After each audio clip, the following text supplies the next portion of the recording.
Hey, so I have been thinking about this concept. I've been, collecting all these data points, and now I'm connecting these points, connecting these dots. And I've come up with this concept about privilege and about mindset, in particular growth mindset, and the concept of mindset privilege. So breaking those down individually is mindset has to do with the work from the Stanford psychology professor Carol Dweck, who has the book called Mindset. And it basically explains how you could have a fixed mindset or a growth mindset. And a fixed mindset is essentially a more binary way to look at things. So it's like I'm either athletic or unathletic. I'm smart or I'm dumb. I'm good looking or I'm ugly or whatever it is. And that limits you significantly in the way that you see the world. And what she promotes is an idea called growth mindset, which is that it's more of a grayscale, that you can become more athletic, you can become smarter. And the way that you view failures then is not just you pass or fail, it's that a failure is an opportunity. It's I can get better, I can improve, I see this as like, all right, I'm not there yet. Instead of like a fail, it's a not yet. So she also has a great quote that's, this is hard, this is fun. And the data is all over about the benefits of this, from taking on new challenges, the way you see challenges, and expanding, getting better.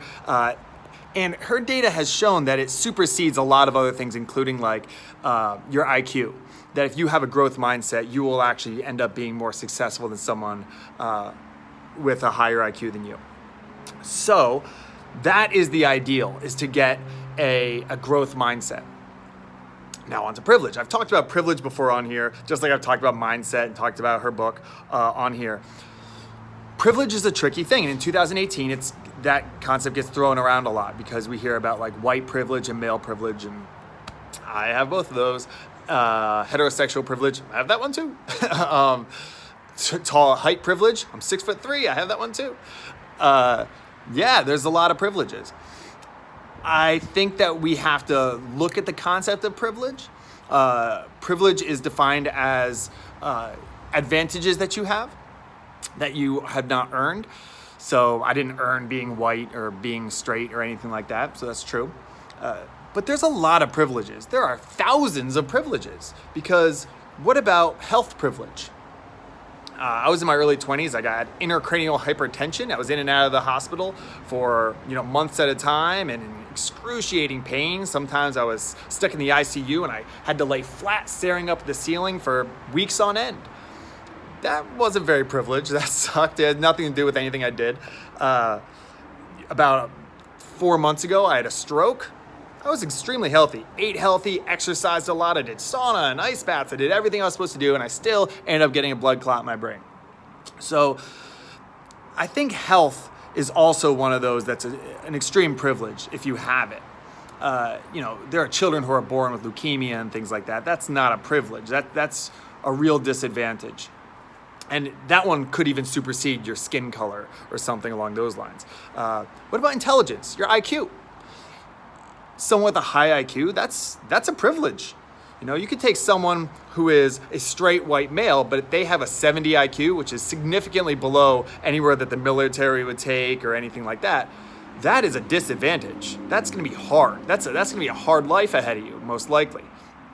And then you could take like a lesbian black woman and give her, let's say she was born with a 150 IQ. Now, that's a pretty good advantage. You're going to be able to figure out a lot of ways to make a living for yourself and the people you care about. Wealth, being born into a wealthy family gives you tons of advantages. You get a lot of get out of jail free cards when you have a lot of wealth, and there are, have a lawyer, your family has a lawyer on retainer and everything like that. Education, whatever you need, any kind of tutors, that's a huge advantage. So wealth is a tremendous privilege. The way you look, if you're, a very unattractive straight white male, there's gonna be some hardships for you. You're a very beautiful, Hollywood style black woman. There's gonna be certain advantages for you. Just privilege in general I don't see one as like the end all be all at the very top when I was learning about all these privileges. I don't think just because you're a straight white male that you are going to have just a ton of more advantages than, say, a trans black person, trans black, female or something like that. Because what if the trans person's IQ is very high, they're very wealthy, they're very healthy, and the straight white male is born to a single parent alcoholic, mother with a brain tumor and, missing both legs and one arm. And, there's just so many criteria when it comes to privilege. So when thinking about this, I kind of connected these two. And I think that I found, could be wrong, I love feedback, but I think I found the privilege that is the pinnacle, that is the end all, the top level of the hierarchy of privileges, and that is the mindset privilege. If you have a mindset, whether you were born with it, or you were raised in a family with it, or you developed it over time, if you have a mindset where this is hard, this is fun, where, ooh, that's a challenge, oh, that is hard. If you have a mindset like, oh, there's a lot of hurdles in front of me, good. Hurdles build strong legs. I'm gonna become a good jumper. If you have that mindset, that could supersede all of the setbacks, because it's inherent with that mindset is setbacks are going to make me stronger. So the concept of mindset privilege is, by my estimation, the highest privilege, and luckily it's open to everybody. You can learn this, you can read this book and start applying it to your life. But if we can promote this also in schools, teachers, I'm talking to you. We can promote this in our households, parents, I'm talking to you. Then we can give a tremendous privilege to society, and in particular, the youth of America. So an example is, with my boys, I have 2 young boys, is if they do something well. So my one son does jiu-jitsu. If he taps a kid out, or gets good takedowns in his wrestling or something like that, it's not, hey, you're great at jiu-jitsu. It's you try really hard. My wife and I, we try to reward, praise, things like that based on effort, not on the results. So it's not you're smart. It is you're hardworking, you're determined, you're diligent, those kinds of things. Because if you're always viewed as smart, you're the smartest kid in the room, blah, blah, blah, blah. What happens if there's a really hard puzzle in front of you and you think you might fail? You don't do it, because if you do it, and you don't get it right, well, then you're not so smart. But if you view yourself as the hardest working person in the room, that's completely in your control, and that can't be taken away. So try and change the mindset to something that is more of a growth mindset. I do that with my boys, and I think that it's, I don't know, they're young, they're 1 and 4, so we'll see. But it's something that I do believe in.